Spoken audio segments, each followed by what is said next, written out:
So I wanted to talk to you guys about dream cars. Have you ever had a dream car and you're sitting there and you're dreaming over it, and then you get there and it's not at all what you expected and you're actually kind of disappointed? Hello everybody, coming at you with all my might. It is Smite. How you guys doing today? Well, that is what happened to me when I downshifted instead of upshifted. That was what happened to me when I went to test drive the Volkswagen Jetta TDI.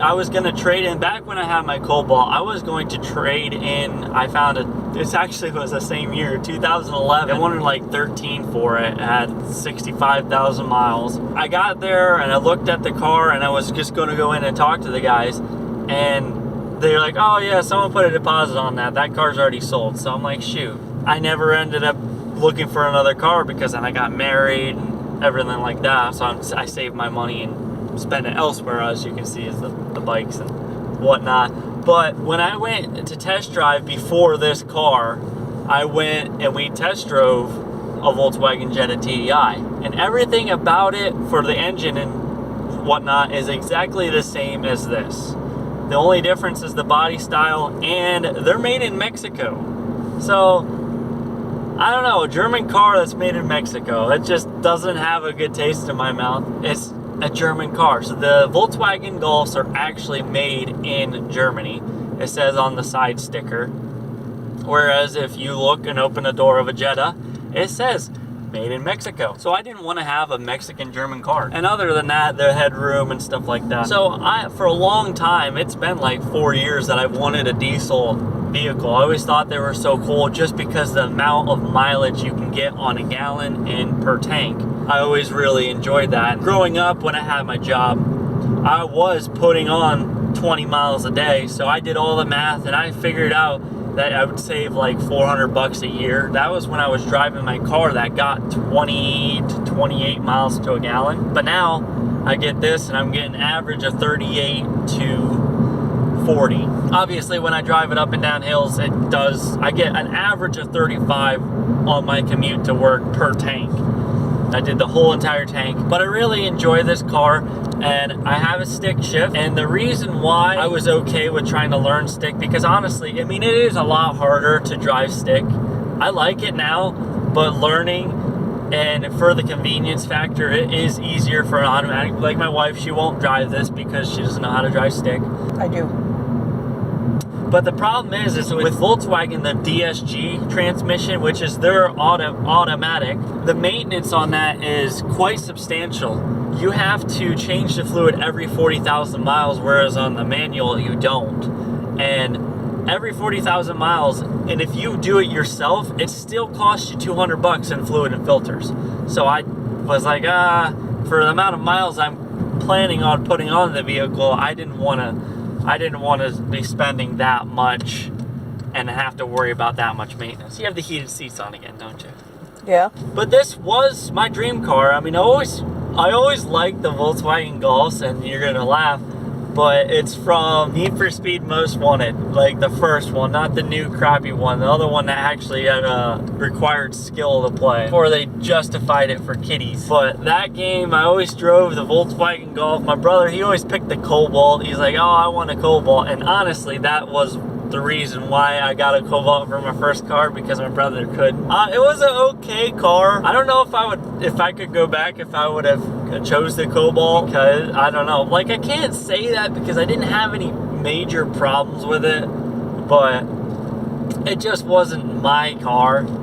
It was my brother's and I stole it. That is why I got the Cobalt. The turbo diesel, I've always wanted one of those. Another one that I really want, but it was not at all economical, is Subaru Impreza WRX. I always loved the WRX with the hatchback, you know, the really aggressive sporty ones that are making over 300 horsepower. But the problem is yeah, they're all-wheel drive. You could drive them in the winter, you could throw nice tires on them, but they get 20 miles to a gallon. So I really wouldn't have been, I mean, yeah, it would have been double what the truck was getting. They're also double the price. Like, you can't find a cheap one. And then when you do, they're beat up because some kid owned them. So, will I ever have one? I think I will. I'm going to work hard and get one someday.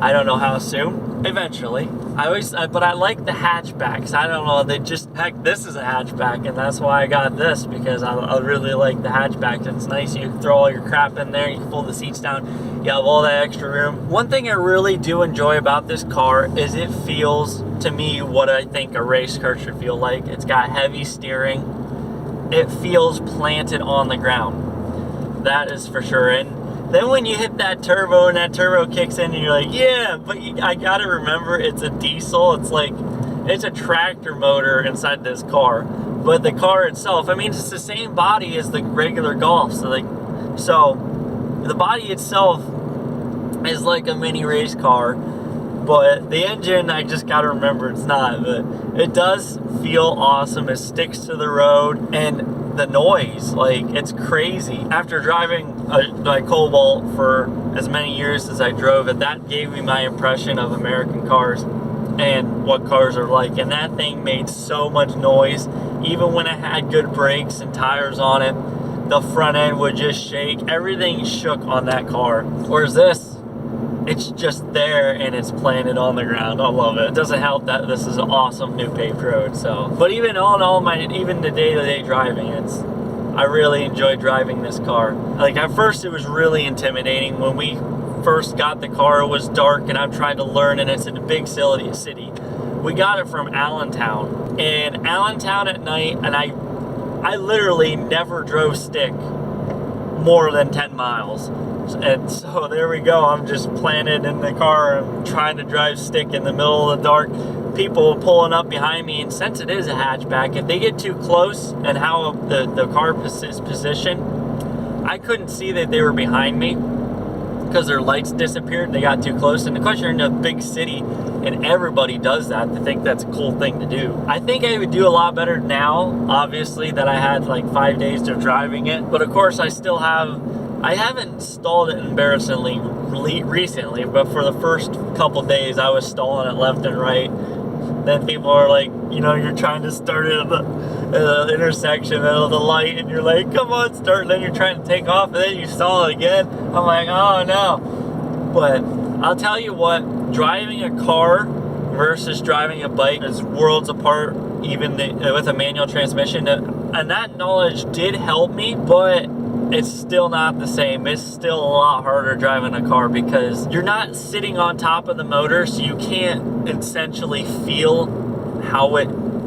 when it's like gonna die. Like, I mean, you can through your foot, but I've been trained so long to feel it, you know, when you're sitting on top of it. I didn't have any super major issues, but overall, I'm really happy with the car, and I'm happy with the fuel mileage, all the extra doodads it's got on it. And then everybody's gonna say, oh, well, those doodads go bad. And yes, they do go bad, but at that time, then you just get a new car.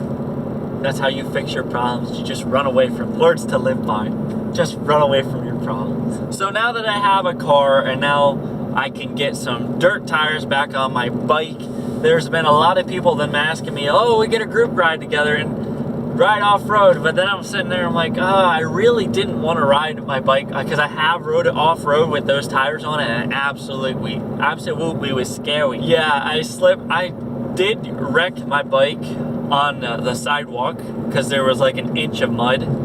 So it just slipped right off from underneath me, and I'm like, nope, I'm not doing any off-road on these tires. So speaking of tires, there's a sale for Goodyear tires. If you need tires for your car or truck or van, you can get up to $200 off when you buy a set of 4. Link in the description below. All the affiliate marketing and stuff like that I'm trying to do, that's gonna just help me put dirt tires back on my dirt bike, adventure bike.